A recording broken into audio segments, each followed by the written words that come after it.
রহমান তো দয়াল, রহিম তো দয়াল। তার মানে একটার অর্থ হলো দুনিয়া আখিরাতে, দুনিয়াতে সবের উপরে আল্লাহ দয়াল, ঠিক কিনা বলুন? সবারই তো খাওয়াইতে আছে। কিয়ামতের দিন আল্লাহ পাক কাফিরদের প্রতি কোনো দয়া দেখাবেন, এটা কেবল আমাদের জন্য। সেই খোদার জন্য সমস্ত প্রশংসা। মালিক ইয়াউমিদ্দিন, কিয়ামতের ময়দানে যেই দিনে কারো কোনো ক্ষমতা থাকবে না, কেউ আমি আমার ঘর বলার ক্ষমতা পাবে না, সব শুধু উপর দিকে তাকায় বলবে রব্বি নফসি। আমরা এখানে বাড়ি ঘর বলি কিনা, আমার বাড়ি, আমি, এ আমার, সে আমার, ঠিক কিনা বলুন? উনি এমন দিনের মালিক যেই দিন কারো আমিত্ব থাকবে না, সেই দিন কেবল তিনি থাকবেন মালিক। মালিক ইয়াউমির, চূড়ান্ত দিবসের একমাত্র মালিক, চূড়ান্ত ফয়সালার দিন যেদিন হবে, সেই দিনের একমাত্র মালিক আমাদের আল্লাহ। এরপরে কি করি? ইয়্যাকা না'বুদু, ইয়্যাকা না'বুদু, এটা তাফসীরে কাশফ দেখবেন দুইভাবে পড়া যায়। ইয়া দুভাবে পড়াই সহিহ। ইয়্যাকা না'বুদু অথবা ইয়্যাকা না'বুদু। ও আল্লাহ, আমরা তোমারই ইবাদত করতেছি। সুবহানাল্লাহ। নামাজে কেন এই সূরা?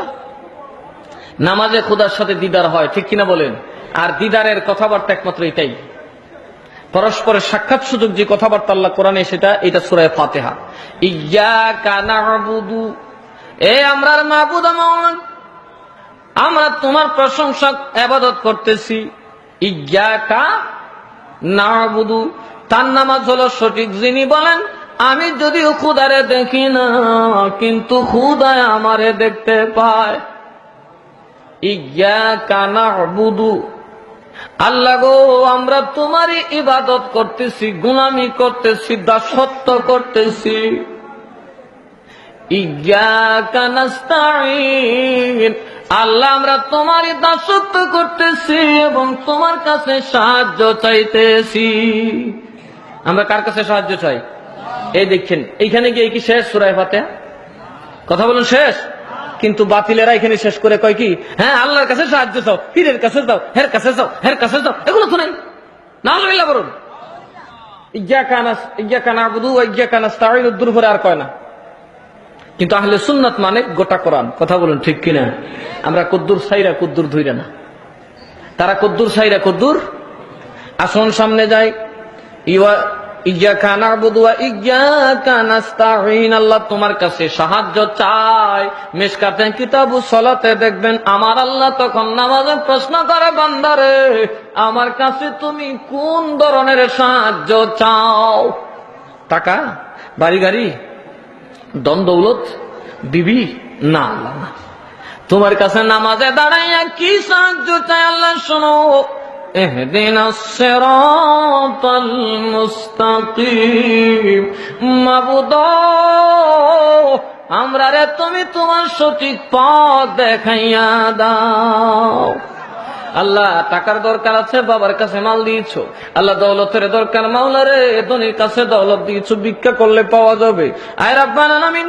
কিন্তু সঠিক পথ একমাত্র তোমার কাছে পাওয়া যায়, কারণ তুমি বলেছো মাইয়াহদিল্লাহু ফাহুয়াল মুহতাদ, আমি আল্লাহ যার হেদায়েত দান করি তিনি হেদায়েত পায়। হেদায়েত দেওয়ার মালিক একমাত্র আমি আল্লাহ। এই জন্য খোদা গো, আমরা সব সাইডা তোমার দরবারে দাঁড়াইলাম, টাকার জন্য না, পয়সার জন্য না।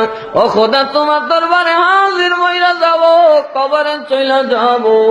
আল্লাহ তোমার যেই পথে চললে তোমারে পাওয়া যায়, আল্লাহ তুমি আমরা সেই পথটা দেখাইয়া দাও।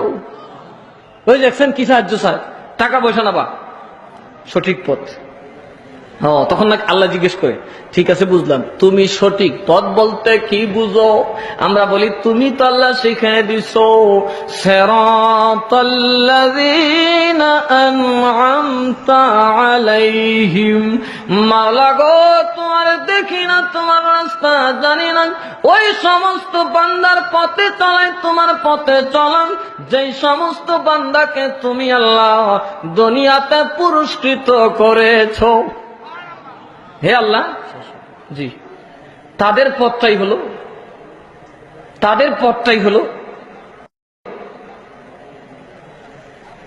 আমার চাওয়া, যেই সমস্ত মানুষকে তুমি দুনিয়াতে পুরস্কার দিয়েছো, আল্লাহ তুমি আমরা সেই পথে চালাও। সুবহানাল্লাহ বলুন।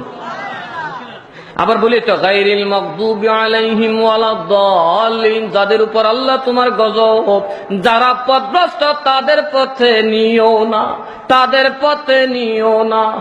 আল্লাহ বলেন ফাউলাইকা মা'আল্লাযীনা আন'আমাল্লাহু মিনান নাবিয়্যিনা ওয়াস-সিদ্দীকিনা ওয়াশ-শুহাদাই ওয়াস-সালিহিন। আমার আল্লাহ বলেন বান্দারে শোনো, তারাই হইল আমি আল্লাহর পুরস্কার প্রাপ্ত বান্দা, যারা আমি আল্লাহর নবী।